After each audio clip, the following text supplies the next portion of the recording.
So anyway, we're gonna finish this last message of our series, Life on the Mountain. My question is, how many of you have all been up on a mountain, on a summit, or on a peak? Has anybody been up? Awesome. If I asked that question in Michigan, I would get like no hands. Because in Michigan, everything is flat.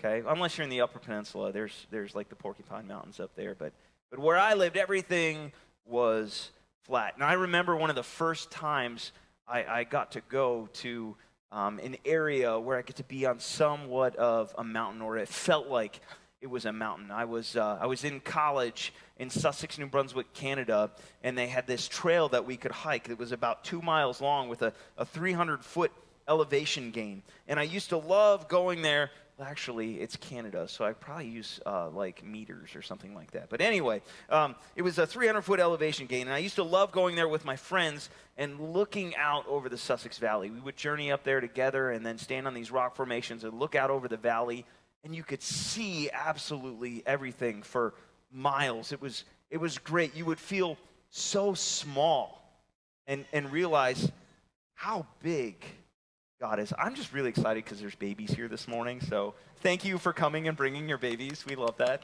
So yes, absolutely. So I would feel so small in this valley and feel like God was so big, and I'd look over it and I'd take it all in, and then it was like quilts. It was like quilt squares. I mean, there'd be like a patch of trees, and then a patch of like cow pasture, and then a patch of field, and maybe a patch of corn or something like that, and then all the way through would be the Cannibacasis River that would be winding. It was special. It was amazing. It was absolutely incredible. And honestly, but for those few hikes while I was in college, that was like my mountain climbing experience. That was like the elevation gain that I had experienced. Because everywhere else, pastoring in Michigan, everything was just flat. My walks would be just flat ground through the woods, through the cornfield, through the various areas that I would travel. Not much change in elevation. But then I moved here to South Carolina, where you guys know all about elevation change, right? I know about we know about elevation change. I have been enlightened. Because I remember when I first arrived, I was driving around with Cliff McDonald Cliff Powell. I was driving around with Cliff. There was a Cliff McDonald too.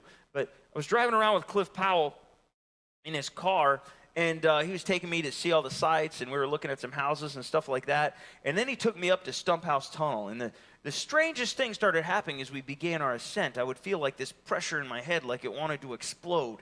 And then all of a sudden, pop, it would feel better. And then all of a sudden, everything's closing again. And pop, it would be better. And then again. And it did that like 4 or 5 times. It was amazing. Like, I am a wimp, or I'm not prepared, or I don't know. Because like my ears were like popping all the time. I wasn't quite ready for the elevation changes. But it's absolutely amazing to think that we get to go up and we get to travel and hike these trails and go to these mountains. And then I remember the first time that my family and I hiked Yellow Branch River, or Yellow Branch Falls. We didn't even get to make it all the way to the falls. Like the first time we went out there and the sun was beating down, and it was like we didn't bring any sunscreen.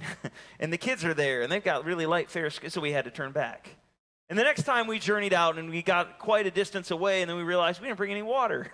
We're getting thirsty. And so we had to travel. And then finally, we made the 3 or 2.5 or 3 mile hike and experienced a 465-foot elevation gain, just a little bit more than what I had experienced in New Brunswick. And that's exciting to me. I love climbing and hiking and seeing all these waterfalls and things like that.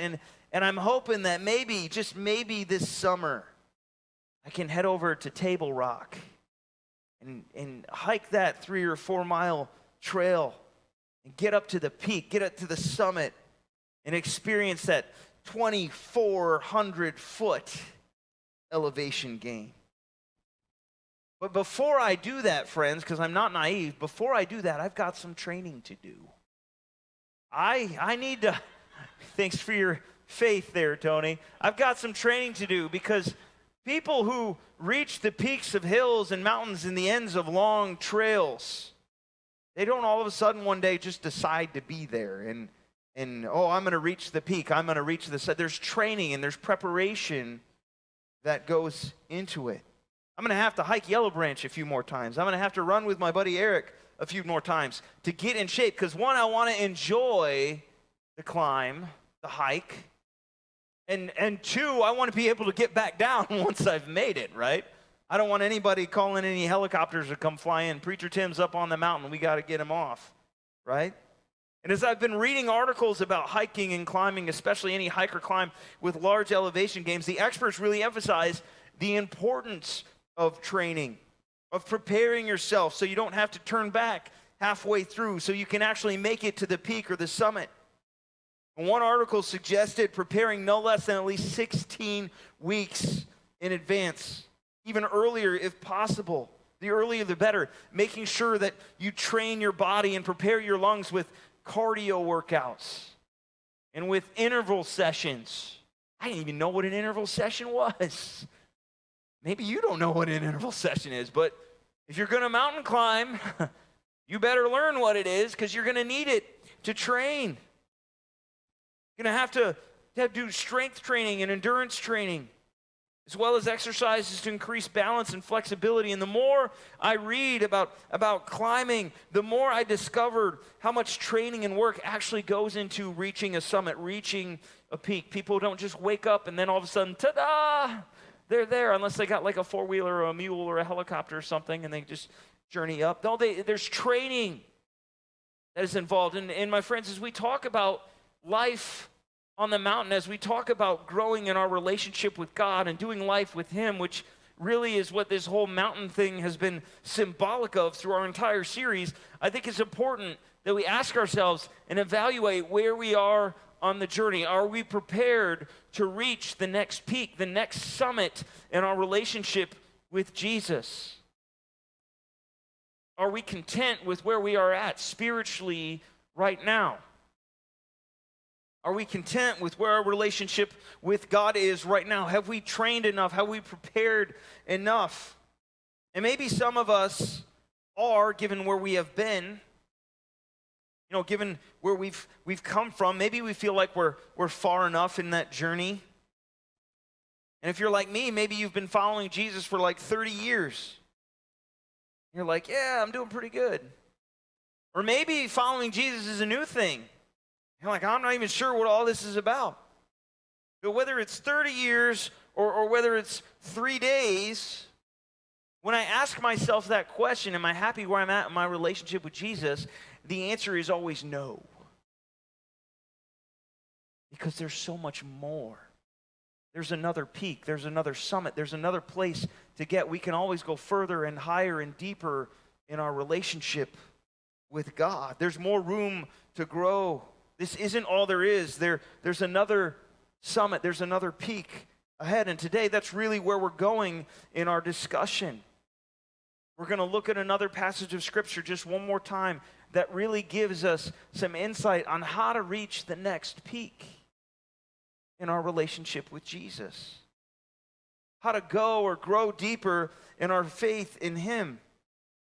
If you have your Bibles, you can turn to Matthew chapter 17. We're also going to put it up on the screen. And as you turn there, or as you wait, I want to just give us a little bit of a background on the text. Because in the chapter just prior, Peter, one of Jesus' closest disciples, has publicly declared in front of all the others that he believes that Jesus is the Messiah. Jesus is the rescuer. Jesus is the Son of God.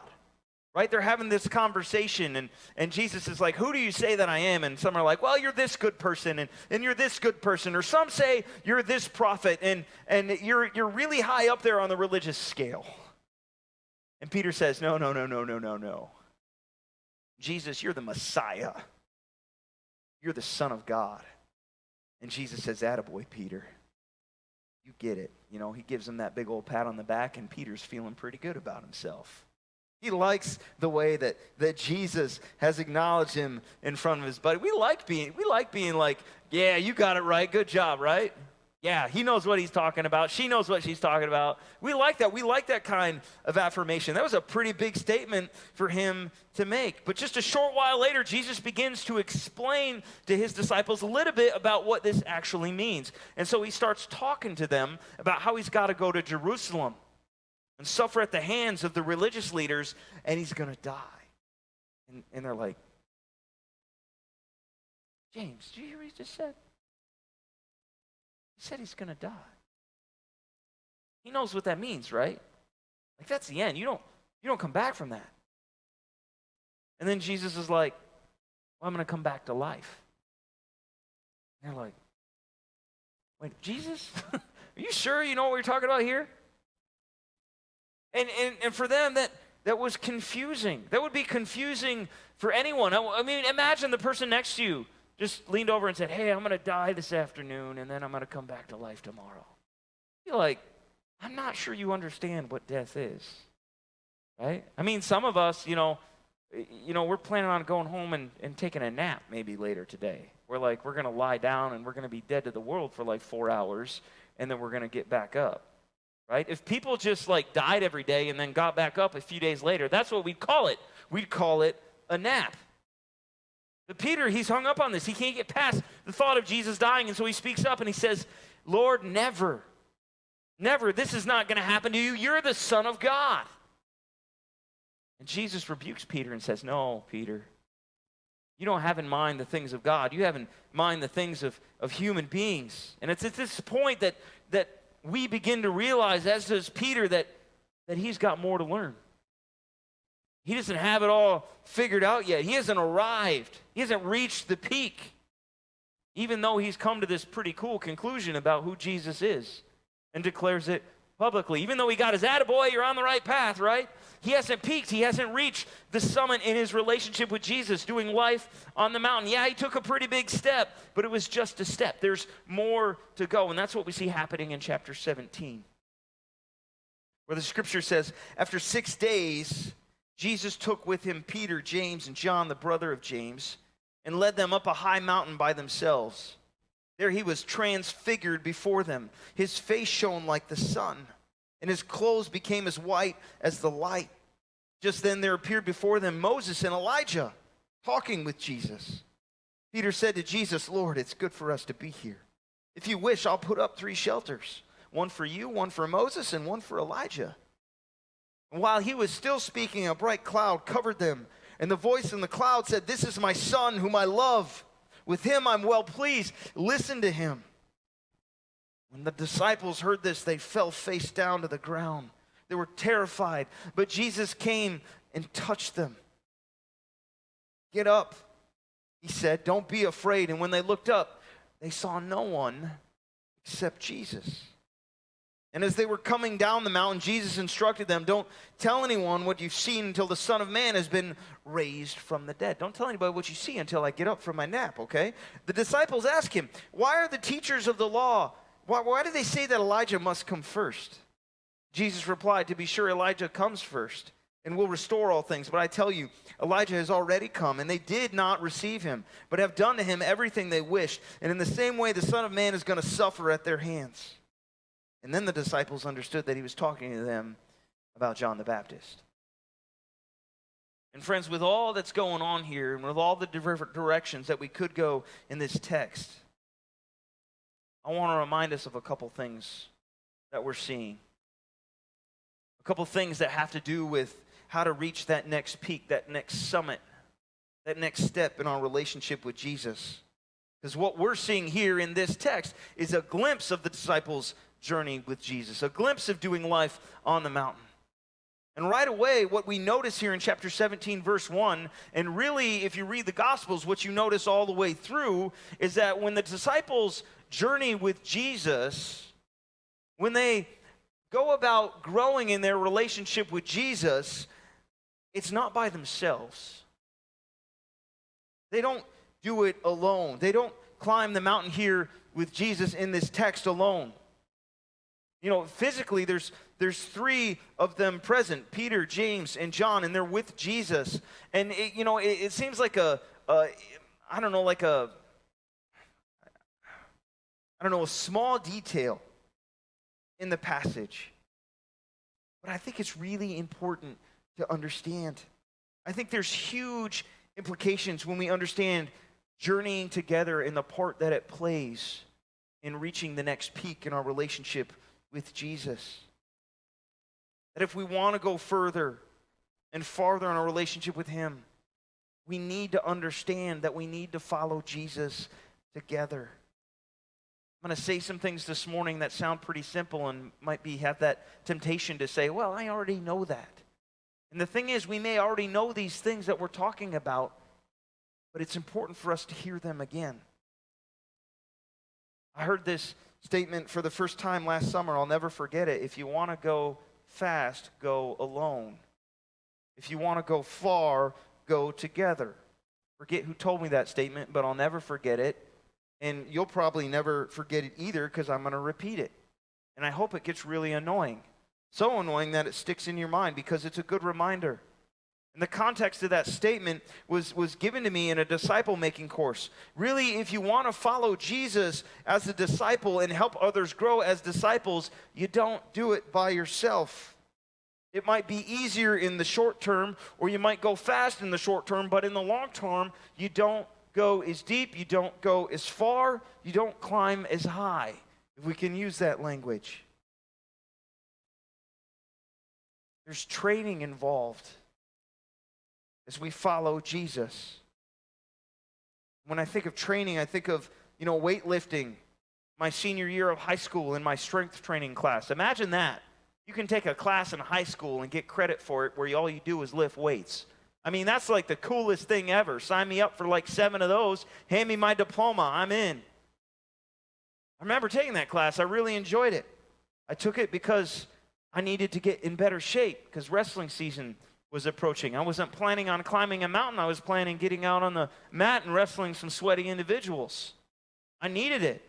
I probably still need a strength training class today.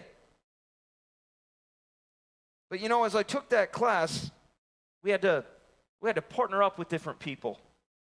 Because as you lift weights, you need spotters. You need people there to make sure you don't drop things on yourself. That makes sure you don't try to push or lift too much weight. And you need people there to encourage you when you're struggling. So I had a guy there, my friend from work named Josh. We worked at Burger King together. And I remember one of the first days we were working out together. And he said, Tim, I really like working out with you. You like to push yourself. Because I'm one of those people who like to go fast. And while I may have started out working hard, because that's my personality, the reason I kept working hard was because of Josh. Because there were times when I was tired and I didn't wanted to take it easy, when I just wanted to coast, when I didn't want to work as hard or push myself as hard. But because Josh was there, I didn't. We pushed each other. And as it turns out, we did well in the class and we had a pretty good wrestling season. And my friends, when I think back to the training that was preparing me for wrestling, I think how amazing it is that our spiritual lives function the same way. Because when we realize that other people are counting on us, and when we start to see progress in other people growing in their relationship with God, and the fruit that brings, and the joy we see in their life, and the depth we see, and the perseverance and enthusiasm, it inspires us. And it challenges us to grow as well. That's a benefit of doing life together. It's one of the reasons I love being part of a connection group. It's like strength training class for mountain climbing, for journeying with Jesus. Because honestly, there's weeks where I'm struggling, where I'm tired. And sometimes, if I'm really honest, connection groups are the last thing on my mind. I want to take a break. And sometimes what keeps me in there is just knowing that other people are going to be there who I'm going to have an opportunity to minister to. And they're going to have an opportunity to minister to me. And we're going to push each other. We're going to pray for each other. We're going to strengthen each other. And we're strengthened by the contribution of one another. It's like strength training. We minister each other. We serve alongside of each other. We learn together. We pray for each other. Some of us got together a couple weeks ago. We went out to Tomasi DR school. We helped them get ready for a recovery program. We served together. We did things that it would take one person a long time to do by themselves. But because there were many of us, we were able to accomplish it. And because of these types of relationships and environments and community we can place ourselves in, we're able to reach the next peak in our relationship with Jesus more effectively.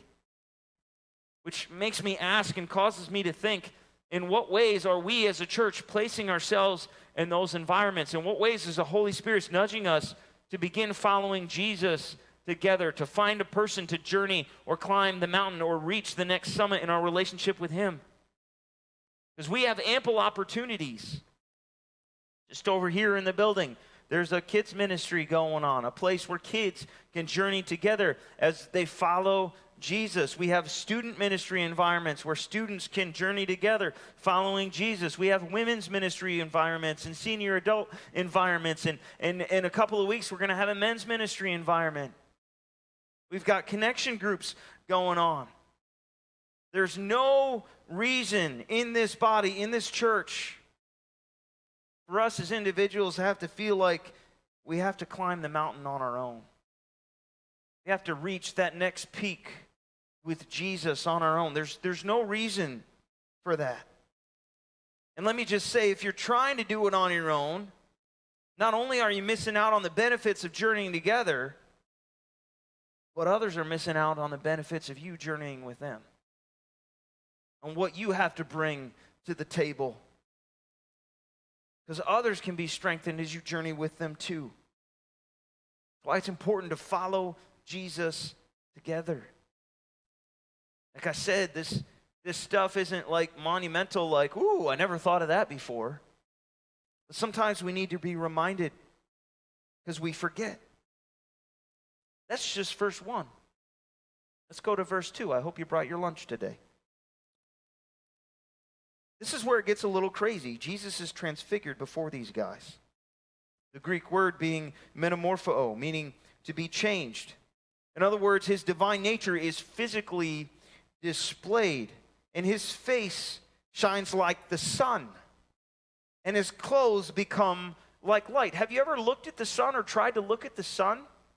You can't stare at it very long, or you go blind, or you damage your eyes. You got to turn away. It's so bright, and the glory of Jesus is being revealed in this capacity. And Moses and Elijah are there, these two historically spiritual giants who died long ago, and they're now talking with Jesus. And the only thing Peter can think to do is utter the words, "It's good for us to be here." This is good. This is amazing. Or some translators put that more in the form of a question. Is it good for us to be here? And then Peter asks, and I love this, "Can I build you a shelter?" God, let me build a house for you. Let me build a shelter for you, which is a little bit mysterious as to what it actually means or what he was actually thinking. But there are some suggest that maybe it was a way to commemorate or remember this special moment, right? But the point that we're noticing here is not simply the Peter wanting to build shelters or being blinded by Jesus, being transformed. But the point is what we're knowing is what's going on with Peter and James and John. What's being revealed to them? They get to see a unique display of who Jesus really is, unlike anyone else has ever seen.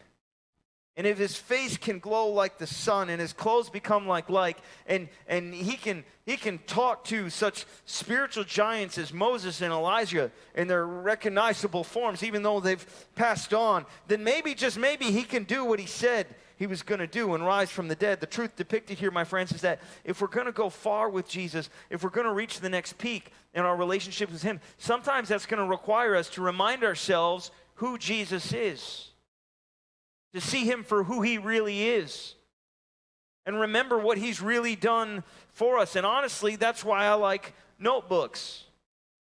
That's why I like notebooks. That's why I like journaling, because as I often tell people, if I don't write things down, I forget. Somebody was talking to me about a prayer request this morning, and I said, would you excuse me? I need to go write that down. Because if I don't write it down, chances are I'm going to forget. I'm going to be like Peter. And in one moment, I'm going to say, hey, Jesus, you're awesome. And in the next moment, I'm going to completely forget. That's one of the reasons I'm so grateful for the person who purchased this notebook years ago. They got it for $1.99. The sticker's still on it. It's pink, kind of like my shirt. There's somebody else wearing pink this morning. I was encouraged to see that. I was like, oh, that's cool. I don't normally wear pink. So, you all got pink on this morning? I don't know why I said that. On the front of this, it says, Notes to Tim. And this book was placed outside my hospital room after I had been in the car accident that I've mentioned about before, where I'd been in this coma, and these doctors came in and said to my parents, your son's not going to live. He's not going to make it to the next day. And if he wakes up, he'll never be right. He's had brainstem shearing. That doesn't heal. It doesn't repair itself. You know, if he makes it, you need to really drastically plan on changing your lives. And you know, I think I'm kind of okay today. I think I'm somewhat normal. You may have a different opinion. But back then, this is what they said. And they put this book out next to my bed, and people could write notes to me in this book, not knowing really whether I was ever going to read them or not, but it was kind of a comfort thing and made them feel better. And from time to time, when I forget, when I think back to 22 years ago, and I begin to ask myself the question, did God really show up? Was he really there in my room? Did he really do the impossible? Did he touch my brainstem and make it okay?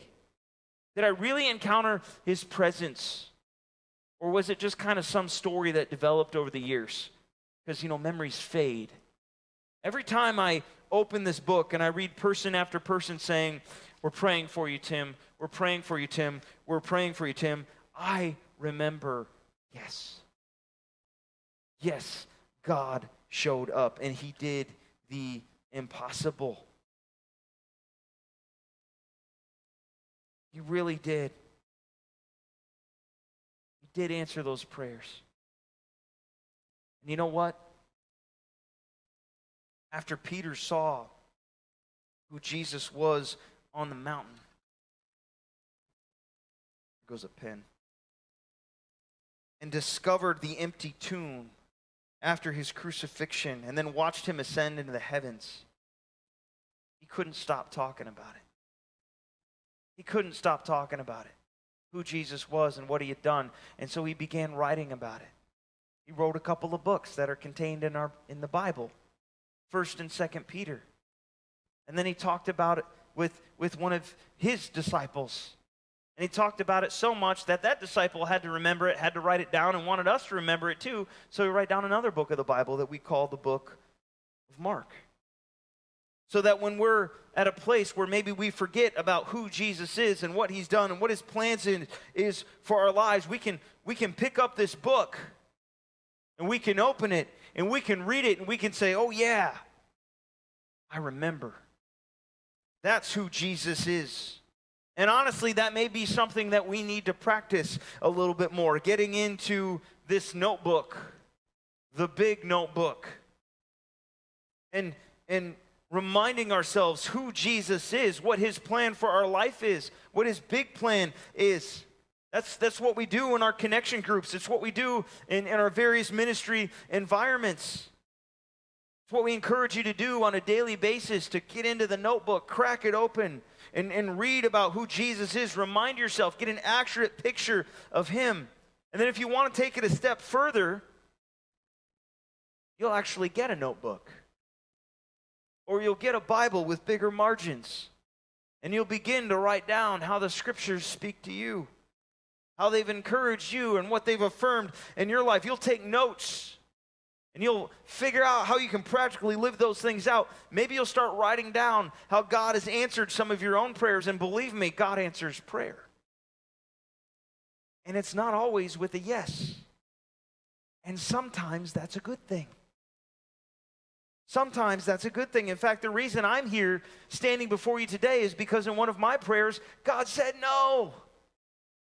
And that opened up a completely different door, a completely different opportunity. So if God doesn't answer your prayer the way that you'd like it to be answered, that just means he has a different plan. And it's a good plan. And that's what Jesus reminds us of. That's what Peter needed to be reminded of on the mountain so that he could reach the next peak.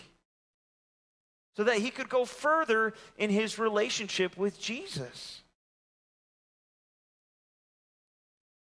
We need to go together because we want to go far. We need to keep an accurate picture of who Jesus is. Because then I love this last part and how to get to that next peak. And that's when the disciples see the evidence of the presence of God.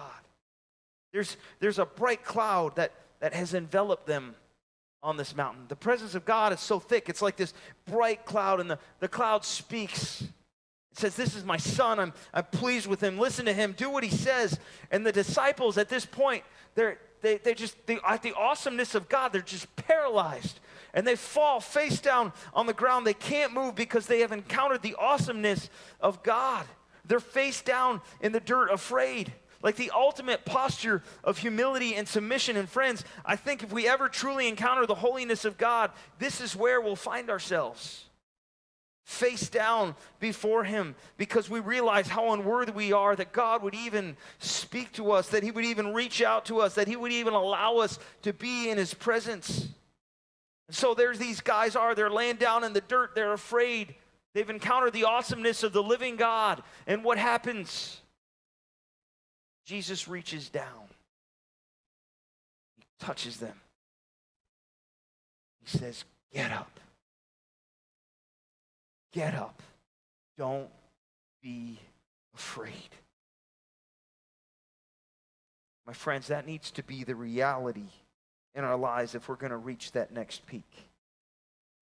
If we're going to reach that next peak, no matter if it's our own insecurity, no matter if it's our own failures or simply the pressures or struggles we find ourselves in the midst of life, we need to get up and not be afraid. More often than not, if we're in the presence of Jesus, if we're doing life on the mountain, we need to remember and listen to these words. Get up. Don't be afraid. Not be afraid. I don't know if the grammar is correct on that because I'm mixing the tenses, but I don't really care. The point sticks. Get up. Don't be afraid. Notice here on the mountain, here's Jesus who's talking to Moses and Elijah, right? Two of Israel's greatest prophets, and yet the reality is Jesus is the only one of them who's conquered death, right? In fact, you think of all of the religious leaders of whatever faith or lack of faith. Well, you think of all the people who have done good things and great things and wonderful things in life. Jesus is the only one who's still standing. And the reality is because he stands, we can stand too. We can get up when we fall or get up when we stumble. We don't have to fear falling. Because reality is, all of us fall. Every single one of us falls. The difference between those who succeed and those who fail on the journey is that those who succeed get back up again. They don't stay down, even when it's scary. And it's not in their own strength. It's not in their own efforts. It's because of Jesus. It's because they trust in Jesus. Peter knew that more than most of the other disciples. So if you think you've got hang-ups, just look at Peter's life. Look back at Peter. Man, he publicly denied Christ. When he was hanging out with his disciple buddies, and it was like, Jesus, like, who do you say that I am? He's like, you're the Messiah. You're the man, right? And then all of a sudden, Jesus at his hardest point, he's being persecuted, drug away, put on trial, getting ready to die. Some people come up to him and they're like, hey, didn't I see you hanging out with Jesus? Nope, don't know the man. Don't know who you're talking about. Beep, right? He curses himself. He abandons Jesus. But he didn't let that one failure define him. His relationship with Jesus was restored. He chose to get back up. Jesus reinstated him. And he reached that next peak. He reached that next summit. He went deeper and higher and farther in his relationship. That's the kind of relationship I want to have with God. That's the kind of relationship I want you to have with God this year. That's what I desire for you. That's my prayer for all of us, for every person in this room, that we would set our eyes on Christ. We would look for that next summit in our relationship with him, and we would go after it. Start strength training with other people. Reading our Bibles, praying, journaling, getting involved in Christ-like community, serving each other, serving our community, not just coasting because we understand that God has more. We're not going to be content just hanging out down here in the spiritual foothills when there's a mountain peak to reach.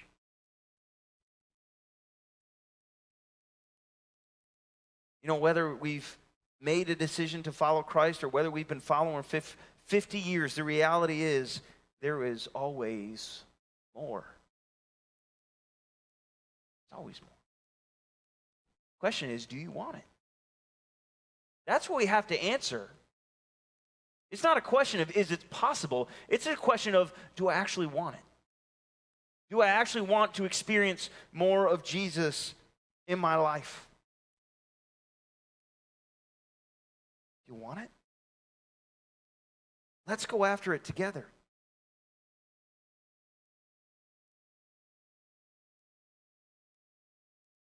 I'm going to ask you to stand if I can. If you're able, I invite you to stand. And I want to pray over us this morning. Say us, because I'm included in that.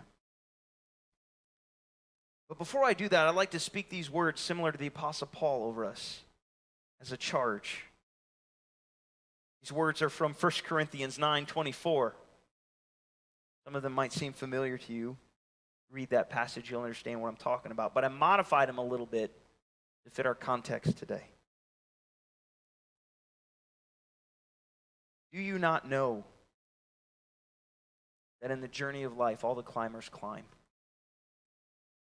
but only a few make it to the peak?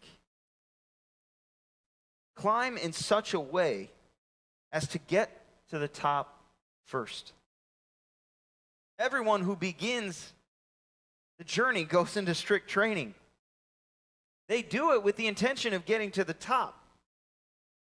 But we know the real prize, the real mark of success is Jesus. So don't climb aimlessly. Don't climb with a ho-hum attitude. Don't climb without intent or purpose. No, train your body. Train your mind. Take them captive and climb on. Because Jesus is waiting with more just over the next summit.